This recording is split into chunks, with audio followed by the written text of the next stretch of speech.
दोस्तों आप पहले ये वाला वीडियो देखो, कुछ जरूरी बातें समझानी है। मैंने शॉर्ट वीडियो भी बनाया है इस पे, पहले इसे देखो, वीडियो के एंड में बात करते हैं। मैं आपको कब से कह रहा हूं कि ये लोग हमें दिखाते कुछ और है और पीछे से गेम कोई और डाल जाते हैं। आपको मालूम है कि इन्होंने ईरान और अमेरिका और इजराइल की जंग जो हमें दिखाई है वो हमें दिखा रहे हैं, लेकिन ये हमारे साथ गेम पीछे से कोई और डाल रहे हैं और एजेंडा 2030 का गोल पूरा कर रहे हैं। और वो कैसे पूरा कर रहे हैं मैं आपको समझाना चाहता हूं, जरा बात को खुले दिमाग से समझिएगा। सबसे पहले ये बात समझें कि ये लोग हमें बता रहे हैं कि ईरान ने स्ट्रेट ऑफ हॉर्मूज बंद कर दिया है, उसकी वजह से दुनिया का तेल महंगा हो रहा है, तेल नहीं आ रहा। तो जरा कोई इनसे ये बात पूछे कि उसने तो जो स्ट्रेट ऑफ हॉर्मूज बंद कर दिया है वहां से तो सिर्फ दुनिया का 20% तेल गुजरता है। ये अमेरिका का तेल कहां गया, ये वेनेजुएला का तेल कहां गया, ग्रीनलैंड का तेल कहां गया और रशिया का ऑयल कहां गया।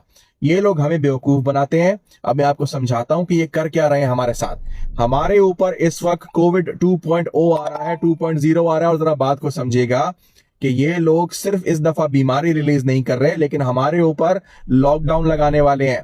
और ये बात मैं नहीं कर रहा, ये बात दुनिया के बहुत बड़े बड़े वॉर एनालिस्ट कर रहे हैं।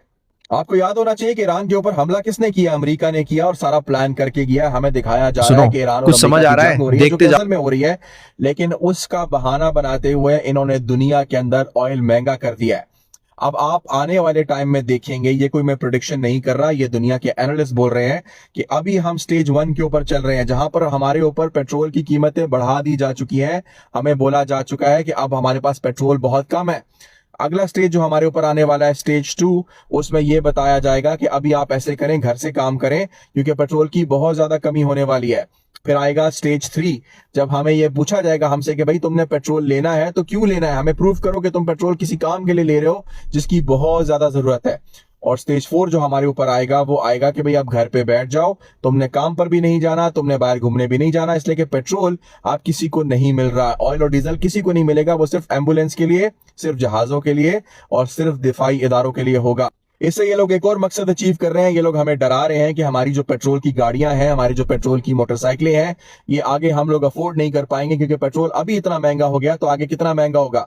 अब आप देखेंगे कि लोग धड़ाधड़ अपनी पेट्रोल की गाड़ियां, पेट्रोल की मोटरसाइकिलें बेचेंगे और इसको बेच के लेंगे इलेक्ट्रिक कार्स। इलेक्ट्रिक गाड़ियां होंगी, इलेक्ट्रिक मोटरसाइकिल होंगी। और आपको मालूम होना चाहिए इनका गोल नंबर 11 है सस्टेनेबल सिटीज, स्मार्ट सिटीज। आपको मालूम होना चाहिए कि इलेक्ट्रिक व्हीकल्स जो है वो एक तरह से डिस्पोजेबल गाड़ियां होती है, उनको 10 साल के बाद आपने जो है कचरे में फेंकना होता है, इसलिए कि उसकी जो बैटरी चेंज करना होता है वो ही इतनी महंगी होती है जितने में नई गाड़ी आ जाए।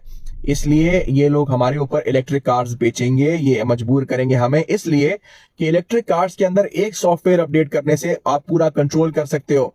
और दूसरी बात, इलेक्ट्रिक कार्स लेने के बाद आपने उसको चार्ज तो करना है, और चार्ज करने के लिए आपने या तो सोलर इस्तेमाल करना है या फिर इनकी दी हुई बिजली इस्तेमाल करनी है।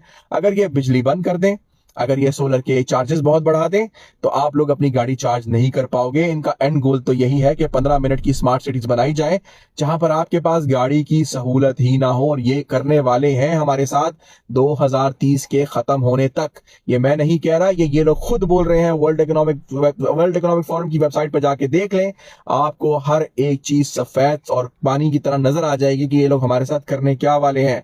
ये जंग रियल में हो रही है, लेकिन इसके पीछे ये लोग कभी भी एक एजेंडा पूरा नहीं करते, इनके मल्टीपल गोल्स होते हैं जो ये अचीव करते हैं।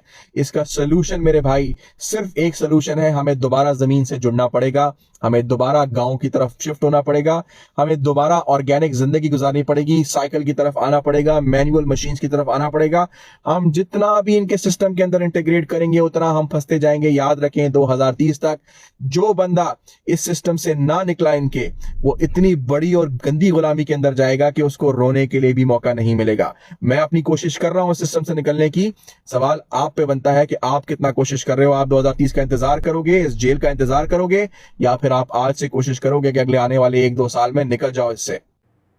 अरे देख लिया वीडियो, बस यही बात मैंने अपने शॉर्ट वीडियो में समझाने की कोशिश की थी। मिलते हैं अगली वीडियो में, प्लीज सब्सक्राइब करें।